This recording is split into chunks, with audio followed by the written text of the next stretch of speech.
plus de précisions sur ce dossier, nous avons le plaisir d'avoir avec nous en ligne, en direct, M. Ahmed Abdelwahed, qui est expert en économie. M. Ahmed Abdelwahed, bonjour. Bonjour madame. Ravi de vous avoir parmi nous en ligne, en direct, pour parler de ce projet. Et justement, on parle du nouveau Delta, inauguré hier par le chef de l'État, le président Abdel Fattah el-Sisi. Justement, pour commencer, le chef de l'État, le président el-Sisi, a précisé hier que le développement était un processus continu, justement, et sans fin. Quand on parle d'une notion qui reste encore cruciale pour l'Égypte, pour l'économie égyptienne, à savoir cette notion de développement. Il faut bien rappeler que l'Égypte a lancé plusieurs projets nationaux au cours des dernières années. Quel est l'impact justement de ces projets sur l'économie et sur le processus de développement entamé par l'Égypte? Alors, déjà avec les inaugurations actuelles, oui. On trouve qu'il y a un changement de paradigme.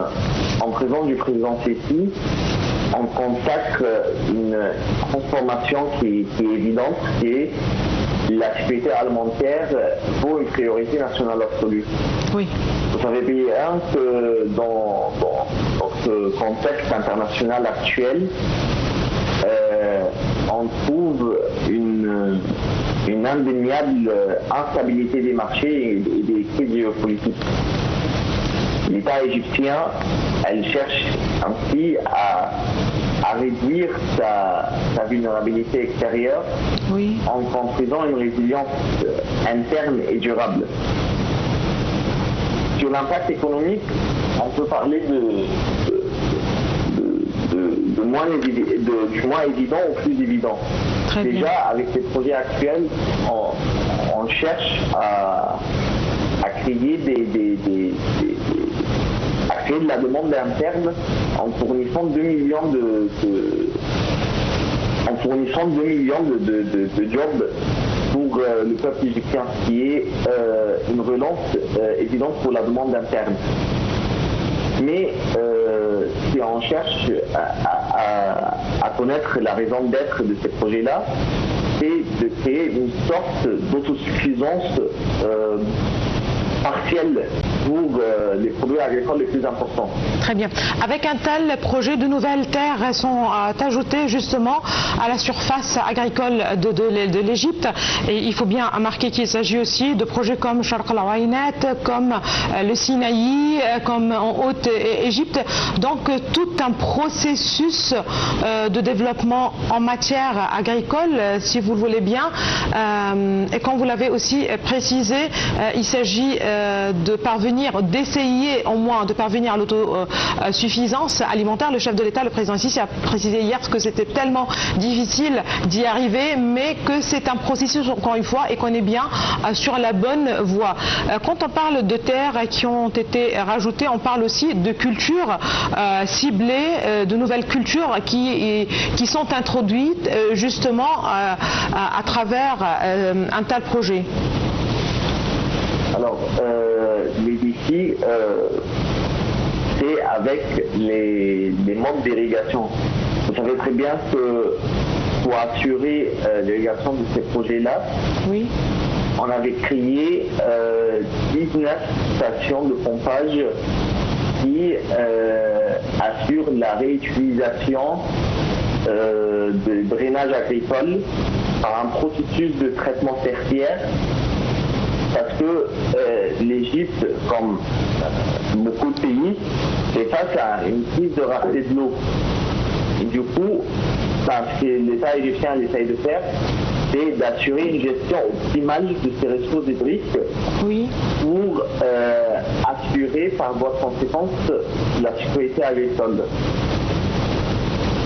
Justement, sécurité alimentaire et sécurité hydrique, vous avez bien précisé cette sécurité hydrique. Il s'agit là de deux dossiers étroitement liés, surtout face aux défis liés à cette rareté justement de l'eau. À quel point ces deux dossiers sont complémentaires et justement l'un dépend de l'autre? Alors, le rapport entre ces dossiers il est assez ancien. Il commence depuis le président Nasser avec la construction de barrages d'Assouan. Oui. L'objectif, c'était d'assurer déjà des ressources d'eau suffisantes, mais des ressources d'eau aussi stables. Vous savez bien que la vallée du Nil, Delta, il dépend dans prise de la rivière du Nil, qui est une rivière assez saisonnière qui donne des crues d'eau à des saisons précises. Ce qui fait que à l'état naturel des choses, il y avait des saisons où il y avait beaucoup trop d'eau et d'autres où il n'y avait pas du tout. Avec le barrage d'Assouan depuis Nasser, on a cette stabilité hydrique de ressources, mais aussi avec le président Sisi, on cherche à assurer sa gestion optimale en évitant le gaspillage. Ça se fait avec le traitement tertiaire et le fait d'utiliser l'innovation technologique pour assurer, malgré que, parce que vous savez, avec le projet de la nouvelle delta, l'eau elle est un peu en contre-pente. Du coup, avec les stations de pompage, on essaye d'assurer cette extension des terres agricoles. Très bien. Il y a des défis liés à la sécurité alimentaire dans le monde entier. Aujourd'hui, avec la fermeture plus ou moins du détroit d'Ormuz, les chaînes d'approvisionnement sont affectées.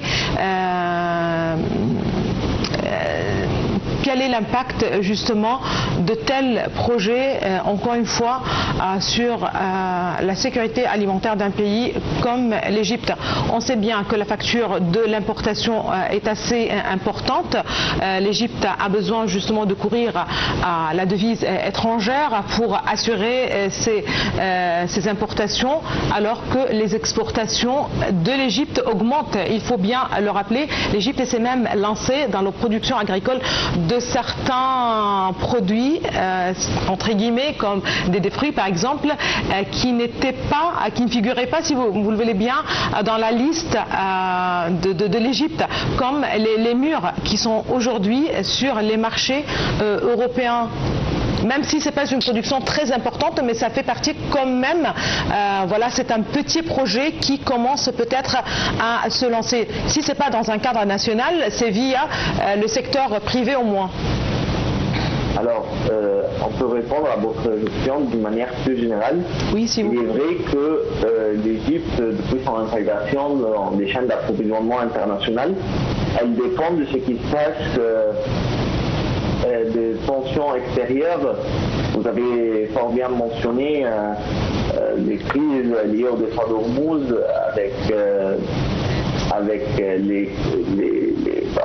le conflit iranien et états-unien, mais il y a aussi l'impact nucléaire du conflit russo-ukrainien aussi. Alors cette perturbation-là, elle est parfaitement normale et elle impacte tout le pays.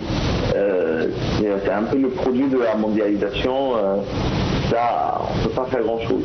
Très bien. La dépendance de l'Égypte, par contre, au blé, elle a été fortement marquée à la suite du conflit ukrainien-russe, parce que vous savez très bien que nous sommes un pays importateur du blé et que la Russie et l'Ukraine sont les deux premiers pays exportateurs. Cette vulnérabilité-là, on fait face à elle par l'intensification de la production locale sur le long terme, mais l'Égypte aussi, sur le court terme, elle avait diversifié ses partenaires, ce qui fait que cette perturbation-là, elle se limite fortement pour effectivement réduire l'impact sociétal, mais aussi réduire les chocs inflationnistes qui qui peuvent bouleverser l'économie. Très bien. De nouvelles terres sont rajoutées à la surface agricole de l'Égypte, une expansion agricole très importante. À quel point ceci pourrait justement faire de l'Égypte un hub, si l'on peut dire, régional pour l'agriculture ou pour l'expansion, l'exportation de certains produits agricoles. Là, on peut bien mettre entre parenthèses que la production agricole est aussi étroitement liée à des industries qui devraient être justement mis sur place pour encore une fois optimiser cette production agricole et la transformer en un produit final. Alors, comme vous l'avez forcément dit, le fait que l'Égypte devienne un hub régional dans ce domaine dépend d'une approche intersectorielle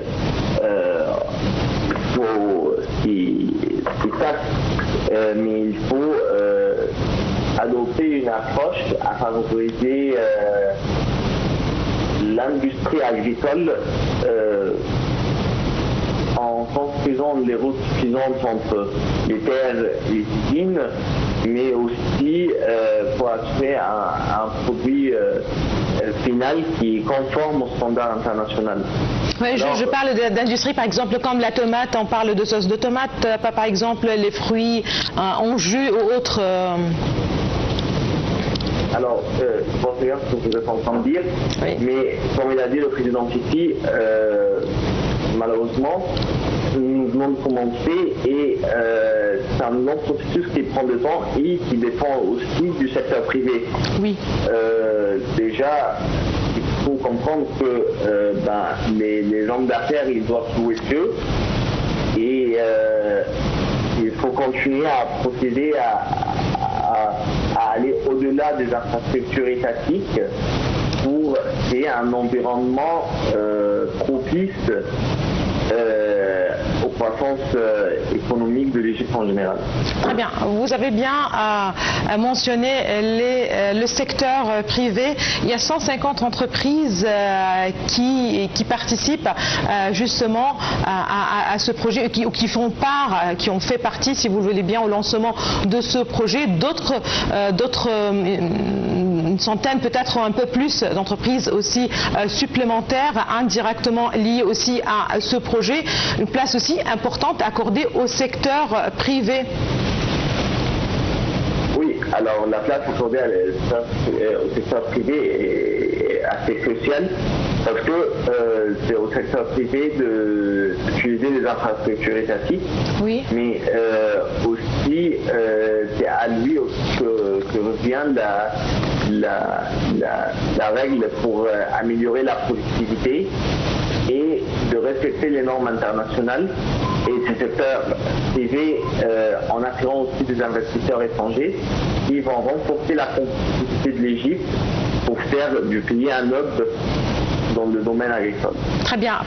Pour clore, l'intérêt final serait certainement le citoyen égyptien. Quand on parle d'assurer la sécurité alimentaire, quand on parle d'une production agricole qui doit justement être plus ou moins encore plus importante, c'est en fin de compte pour le bien du citoyen. Voyez-vous un impact direct sur les prix, par exemple à un moment où l'économie ou les défis économiques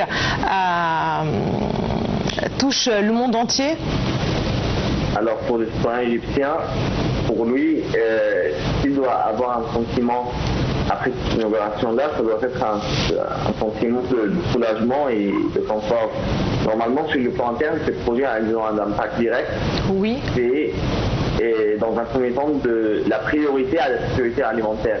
Normalement, on essaye de construire une résilience interne qui est solide et durable, qui rend l'Égypte relativement indépendante de ce qui se passe à l'extérieur.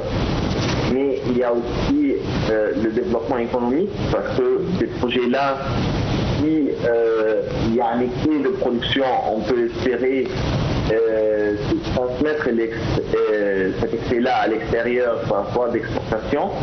Et il y a l'impact direct, comme on vient de le dire, de la création de 2 millions d'emplois. assez énorme dans le secteur agricole. Tout à fait, tout à fait.